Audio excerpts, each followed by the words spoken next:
एक most important बात मैं आपसे कहना चाहूँगा, जितने भी फैमिली हैं, परिवार हैं, पति हैं, पत्नी हैं, आप डजेंट मैटर, बस इतना कहना चाहूँगा कि अगर आप अपने परिवार को बसाना चाहते हैं, आप अपने परिवार को अपमानित करना नहीं चाहते हैं, आप अपने फैमिली, अपने हस्बैंड, अपनी वाइफ को किसी प्रकार से उसको जलील करना नहीं चाहते हैं, तो मैं कहता हूँ आप थोड़ा सा कोर्ट कचहरी और थाने से दूरी बना कर रखें।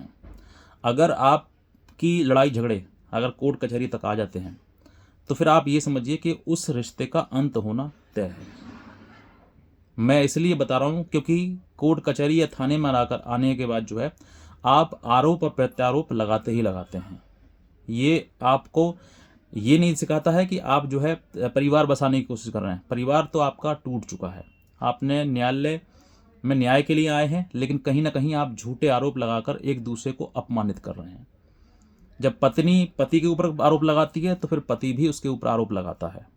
तो आरोप के आरोप चलते हैं। सच्चाई आपको पता ही है कि सच्चाई क्या है, दोनों के बीच में क्या मतभेद है, क्या चीज़ें हैं, वो आप दोनों समझ सकते हैं। लेकिन अगर आपने कोर्ट कचहरी, थाने, काला कोर्ट या फिर पुलिस के वर्दी, ये सब की आपने सहायता ली, सपोर्ट लिया, तो आप समझ लीजिए कि आपका रिश्ता खोखला हो चुका है, आपका रिश्ता ख़त्म हो चुका है। अब सिर्फ रहा है तो क्या, कानूनी पेश, कानूनी तरीके, कानूनी छल, कानूनी कपट, सब कुछ यही रहा है, बस और कुछ नहीं। एक दूसरे को नीचा दिखाना, यही लास्ट में रहेगा, बचेगा, और बचेगा लास्ट में आपका जो रिश्ता है वो पूर्णतः ख़त्म। इसलिए मैं आपको एक एडवाइस कर रहा हूँ कि जब भी आपका रिश्ता ख़राब हो, तो आप अपना रिश्ता या तो अपने तक सीमित रखिए, अपने परिवार से द्वारा ख़त्म करिए उसको, या फिर परामर्श लेकर आप अपने जितने भी मतलब हो सकता है बिना कानून के, आप वहाँ तक रखिए। और अगर ज़्यादा अति हो जाए, कानून ज़रूरी है, तो फिर आप रिश्ता को भूल जाइए और फिर कानूनी रूप से जितना हो सकता है उस व्यक्ति को, आपके ऊपर हुए अन्याय के द्वारा जो आपके ऊपर अन्याय हुआ है, उसको दंड दिलवाइए। फिर एक ही तरफ हो जाइए, या कानूनी रूप से लड़ना है हमें, या फिर हमें घर बसाना है। तो घर बसाने वाली बात तब तक रहती है जब तक वो बात जो है वो चार दीवारी तक रहती है। अगर वो चार दीवारी से बाहर निकल जाएगी और कानूनी कोर्ट कचहरी की प्रक्रिया में आ जाएगी, तो फिर देखिए, फिर तो उसके जो रिश्ता है उसकी कहीं ना कहीं हत्या होनी ही होनी है।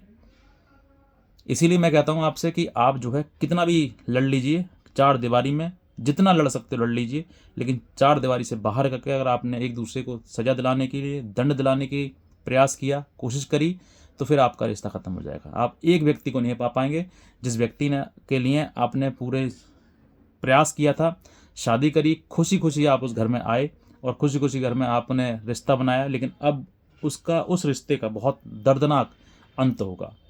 इसीलिए मैं कहता हूँ कि रिश्ता आप अपने तक सीमित रखिए। अगर हो सकता है तो खुद बनाइए, खुद प्रयास करिएगा। कोई व्यक्ति गलत नहीं होता है, गलत होता है थोड़ा बहुत समय, थोड़ी बहुत आदतें हमारी, जिन आदतों को हमें सुधार लें, तो मैं कहता हूँ कभी भी रिश्ता आपका खराब नहीं होगा। कोई व्यक्ति अगर आपको किसी आदत से आहत हो रहा है, अगर वो व्यक्ति आपकी आदतों से परेशान है, तो उन आदतों को सुधार लें, रिश्ता सुधर जाएगा। कोई व्यक्ति यूं ही आपको नहीं छोड़ रहा है, कोई व्यक्ति आपसे यूं ही अलग नहीं हो रहा है, वो कहीं ना कहीं आपसे परेशान हो चुका है, पीड़ित हो चुका है। रोज रोज की हाय हाय से, या रोज रोज की परेशानी से, रोज रोज की कलेश से बेहतर है कि एक दूसरे को अलग कर दिया जाए। इसीलिए बेहतर यही रहेगा कि अगर आपका रिश्ता है, आप एक दूसरे से कहीं ना कहीं प्रेम करते हैं, आप एक दूसरे के प्रति चाहते हैं कि हम दोनों एक दूसरे के साथ रहना चाहते हैं, तो मैं कहता हूँ आप अपने रिश्ते को दोनों के साथ में ही ख़त्म करिए, परिवार के साथ ख़त्म करिए। वो झगड़े को ख़त्म करिए जो झगड़े की वजह से रिश्ता ख़राब हो रहा है। अगर रिश्ता ख़त्म करना है तो फिर बात अलग है, लेकिन अगर आपको रिश्ता बनाना है, बसाना है, तो मैं कहता हूँ कोर्ट कचहरी कानून की चौखट में मत आइएगा। आओगे तो यहाँ से रिश्ता तोड़ कर ही जाओगे, बना कर नहीं जाओगे। बहुत कम चांसेस होते हैं कि रिश्ते बन जाते हैं, एक दूसरे को सहन कर लेते हैं, लेकिन फिर वो चीज़ें आज ना तो कल फिर दोबारा से उखड़ती हैं और फिर दोबारा से वो टूटने के कगार पर आ जाती हैं। तो यही मैं आपसे निवेदन करना चाहूँगा कि रिश्ते को बनाने के लिए आप जितना हो सकता है कोर्ट कचहरी थाने इन सबसे दूर रहो।